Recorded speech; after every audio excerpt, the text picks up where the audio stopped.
So, good day everyone. I would like to discuss case studies on practical application. So, analyzing real hotel accidents. Analyze real hotel accidents reveals that a broad spectrum of common hazards repeatedly lead to significant injuries for both guests and staff.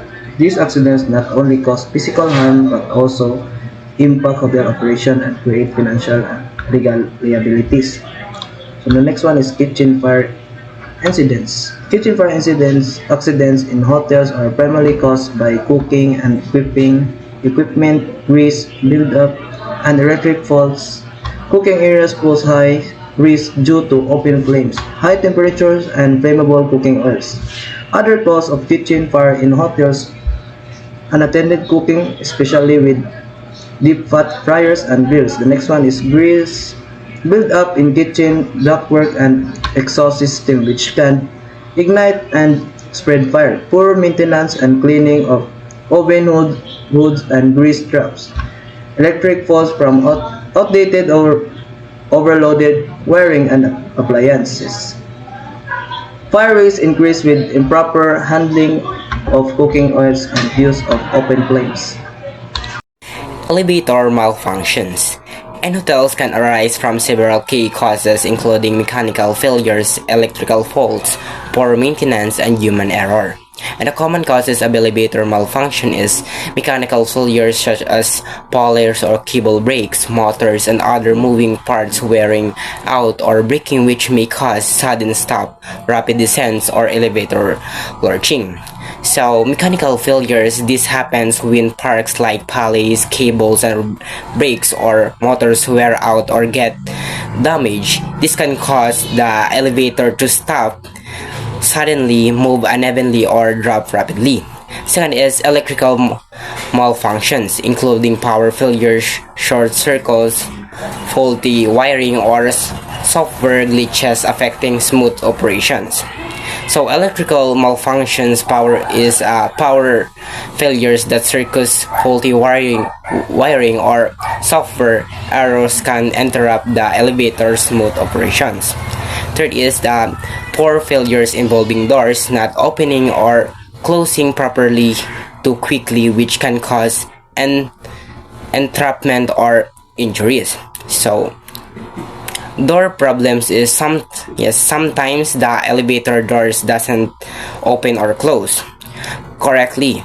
They may also close too fast, which can trap or injuries passengers. And the next is misleveling problems, where the elevator floor does not align properly with the building floor, causing tripping hazards. Of course, this occurs when the elevators does not stop of the same level as the floor. It evaluates a small step that can cause guests to trip. So, in conclusion of this is elevator malfunction in hotels are usually caused by mechanical, electrical, or operations issues. Mechanical failures involve worn out parts such as cables or brakes, which can lead to sudden stop or uneven movement. Electrical problems, including faulty wiring or power interruptions, can also disrupt elevator performance. Good day, everyone. Today, I will be reporting about food poisoning outbreaks in resorts, their causes, and the preventive measures needed to avoid them. Food poisoning outbreaks in resorts commonly happen because of contamination, either during food handling, preparation, or even before the food arrives at the resort. Harmful pathogens such as norovirus, salmonella, and Clostridium perfringens can cause foodborne illnesses when proper hygiene and safety procedures are not followed. Several practices contribute to these outbreaks. One of the main reasons is the presence of infected food workers who continue working while ill or who do not practice proper hygiene. Another cause is bare-handed contact with ready-to-eat food, which greatly increases the risk of contamination. In addition, unclean utensils, equipment, and food preparation areas also create an environment where bacteria can spread easily. Improper temperature control, whether during cooking, cooling, or storing food, also leads to food spoilage and bacterial growth. Lastly, contamination can happen even before food reaches the resort, especially in the supply chain if proper safety checks are not done. To prevent these problems, resorts must implement strong safety practices. First, food handlers should be properly trained and should not be allowed to work when they are sick. Strict hand washing and hygiene protocols must be followed at all times. Food contacts, surface, and equipment should be regularly sanitized to prevent bacterial buildup. Proper temperature control must also be maintained during all food handling stages, from storage to preparation. Lastly, resorts should ensure that all food sources are properly inspected and controlled before they arrive at the resort. By following these preventive measures, outbreaks and food poisoning can be greatly reduced, ensuring the health and safety of resorts guests. What the report is about. It explains why people sometimes get food poisoning in resorts and how resorts can stop it from happening. Main causes are sick food workers or workers with poor hygiene, touching food with bare hands, dirty cooking tools or kitchen areas, wrong cooking or cooling temperatures, contamination before the food even arrives at the resort. How to prevent it? Train food handlers properly. Do not allow sick workers to handle food. Practice strict hand washing. Clean and sanitize all equipment. Keep food at the correct temperatures. Inspect food sources before it arrives at the resort. And the main idea is food poisoning can be avoided if resorts follow strict hygiene, proper cooking processes, and regular inspections. Next is this developing a hotel risk management plan.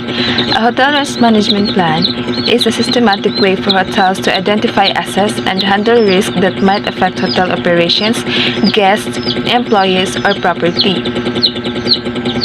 Its goal is to reduce harm, keep everyone safe, and make sure the hotel can continue operating smoothly even during unexpected events, fire risks, for example, fire risk, guest safety risk, security risk, and operational risk.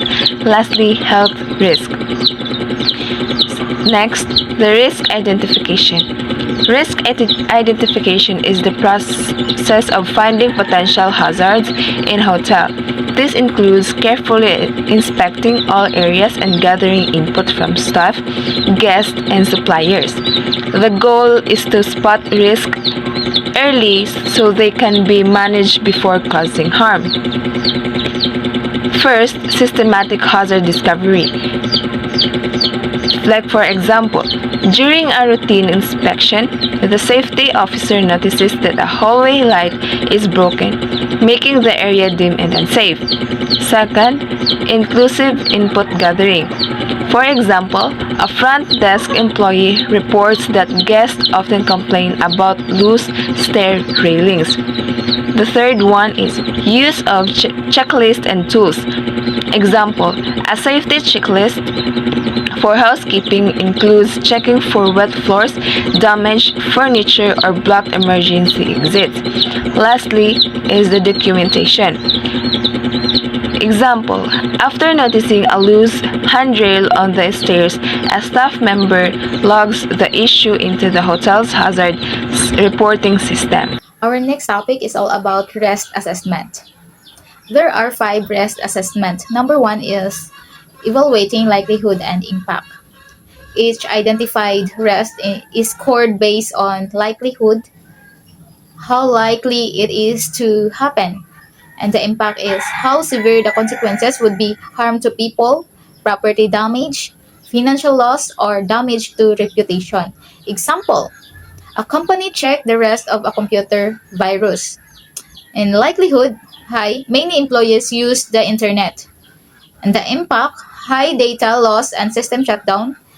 And these risks need urgent attention. Number 2, using risk matrix tools. A probability impact grid helps classify risk into low, medium, or high priority. High impact and high probability risks require immediate action. Example, risk matrix result. Low likelihood plus high impact equals medium priority. High likelihood plus high impact equals critical priority. Number 3, prioritization of risk. Organization focus their resources on risks with the greatest potential harm or those that may break safety or regulatory standards. Example of this is a factory prioritizes fixing faulty electrical wiring before replacing old chairs because wiring poses a safety hazard. Number 4, consideration of mitigation efficacy.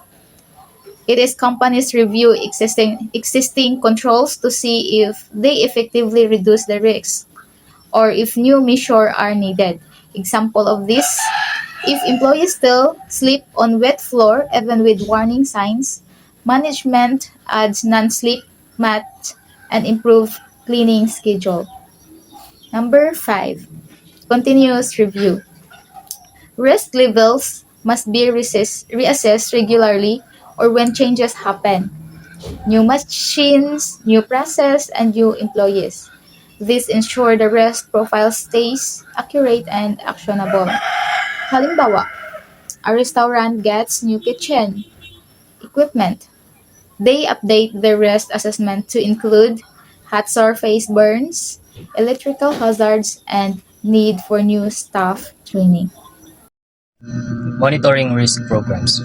Ongoing data collection. Regularly record and review safety incidents, near misses, equipment status, and staff compliance with protocols. Tracking trends over time helps identify patterns indicating rising or declining risk. Key performance indicators, KPIs. Hotels use metrics such as number and type of incidents, response times to emergencies, training participation, and equipment maintenance records to gauge risk control effectiveness. Use of technology. Digital tools and software automate incident reporting, alert management to potential risks, and facilitate communications during emergencies. Surveillance systems and sensors can detect hazards early. Regular safety audits. Frequent inspections verify that risk mitigation measures like fire safety systems, signage, and emergency exits are fully functional and up to code. Staff feedback and observations. Frontline workers play a critical role in identifying new hazards and evaluating controls during day-to-day activities. So, evaluation of risk programs. First is performance reviews. Periodic assessments compare actual safety outcomes against unexpected goals. These may include annual or quarterly reviews analyzing incident data and audit results. Next is drills and simulations. Conducting fire evacuation, security response tasks, and emergency communication drills assesses staff readiness and reveals weaknesses in procedures. Next is risk matrix updates. Assessing risk continuously ensures that priority levels reflect current realities and emerging threats. And next is plan revision. Findings from monitoring and evaluation inform modifications to risk strategies, emergency protocols, training programs, and resource allocation. And lastly, reporting. Producing reports summarizing safety performance, compliance, and improvements maintains accountability and supports management decision making.